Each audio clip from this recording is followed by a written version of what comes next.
సరే, అయితే మీరన్నట్టు ఏఐ రోబోటిక్స్ వీటి వల్ల చాలామందికి జాబ్ పోతుంది అన్న భయం ఉంది. అలాంటి భయం ఈ విద్యార్థులకు ఉండదంటారా? రెండోది, మన సర్టిఫికేషన్ చేస్తున్నాం అంటున్నారు. ఈ సర్టిఫికేట్కి ఇంటర్నేషనల్గా ఏమైనా వాల్యుయేషన్ ఉంటుందా?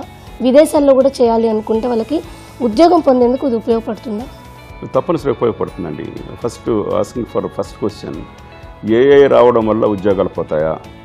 ఆ రకంగా చూస్తే వాషింగ్ మిషన్లు వచ్చాయి. వాషింగ్ మిషన్ కొత్త ఉద్యోగాలు క్రియేట్ చేస్తుంది. అట్లాగే సైకిల్ వచ్చింది. అంతకుముందు ఎడ్ల బండి ఉండేటివి. ఎడ్ల బండికి ఒక టెక్నాలజీ ఉంటుంది, దాన్ని రిపేర్ చేసే వాళ్ళు ఒకరు ఉంటారు. సైకిల్స్ వచ్చిన తర్వాత వాళ్ళు రిపేర్ చేసే వాళ్ళు ఒకరు ఉంటారు. ఎలక్ట్రిక్ వెహికల్స్ వస్తున్నాయి. అంటే ఏది వచ్చినా కూడాను ఒక మనిషో మిషనో చేయాలి దాన్ని. రాబోయే యుగంలో రోబోటిక్స్ రావడం వల్ల రోబోలు, హ్యూమనాయిడ్స్ చేసేటువంటి పనులు కొన్ని ఉంటాయి. అయినా మనుషుల రెలవెన్స్ ఎప్పుడూ ఉంటుంది. ఎవెన్చువల్లీ వాటిని కంట్రోల్ చేయాల్సింది మనిషే. కానీ మీరు ఐటీఐలకు వచ్చారనుకోండి, ఆర్టిఫిషియల్ ఇంటెలిజెన్స్ అనేది నాలెడ్జ్ పవర్ యాక్చువల్లీ. వెరాజ్ ఐటీఐలో మనం ఇచ్చేటువంటి శిక్షణ అంతా కూడా విద్యార్థులకి నాలెడ్జ్ ఉండాలి, చేతి వృత్తి ఉండాలి బేసికల్గా. సో ఈ ఉద్యోగాలు పోయేదానికి ఆస్కారం లేదు.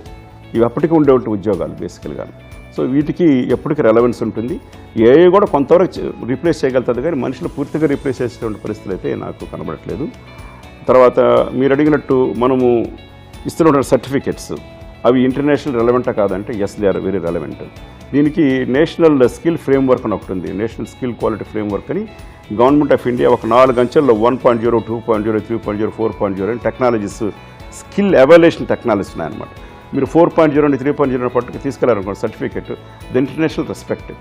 ఇన్ఫ్యాక్ట్ ఇండియా నుంచి మనం ప్రొడ్యూస్ చేసే టెక్నీషియన్స్ ఇంటర్నేషనల్ చాలా డిమాండ్ ఉన్నవి. ఉదాహరణకి మన దగ్గర Telangana overseas man power company ఒకటి ఉంది, టామ్కామ్ అంటాం దాన్ని. దాదాపు ఒక 13,000 మంది టెక్నీషియన్స్ మనం తయారు చేసి ట్రైనింగ్ ఇచ్చి పంపించాము. జర్మనీకి పంపించాము. జర్మనీ లాంగ్వేజ్ ఇక్కడ కొంత నేర్చుకుని బయట పోయి కొంత నేర్చుకుంటున్నారు. వాళ్ళకు ఒక 1000 euros స్టైఫండ్ ఇస్తున్నారు.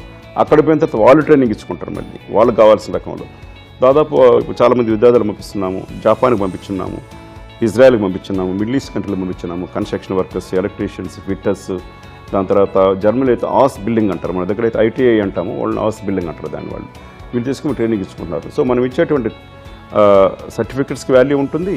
దాని తర్వాత మనము ట్రైనింగ్ కూడా ఇస్తామన్నమాట టామ్కామ్లో.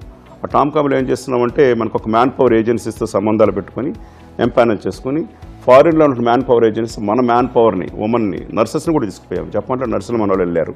ఇప్పుడు దాదాపు ఒక 200 మంది నర్సులకి జపాన్ జర్మనీ వెళ్ళేదానికి మనం ట్రైనింగ్ ఇస్తున్నాం. ఇప్పుడు లాంగ్వేజ్లో ట్రైనింగ్ ఇస్తున్నాం టామ్కామ్లో. సో ఆ రకంగా చూస్తే మన మ్యాన్ పవర్కి చాలా వాల్యూ ఉంది. ఒకప్పుడు ఎట్లయితే ఐటీ సంస్థలకు సంబంధించి కంప్యూటర్ చేసినట్టు విద్యార్థులందరూ వెళ్ళి ఎట్లా విదేశాల్లో ఉద్యోగాలు సంపాదించుకున్నారో, ఇప్పుడు ఈ స్కిల్కి సంబంధించి చాలా అవసరాలు ఉన్నాయన్నమాట. హ్యూజ్ డిమాండ్ ఉంది. ఆ రకంగా కూడా ముఖ్యమంత్రి గారు ప్రోత్సహిస్తున్నారు. వాటికి కూడా మనము ట్రైనింగ్ ఇస్తున్నాం.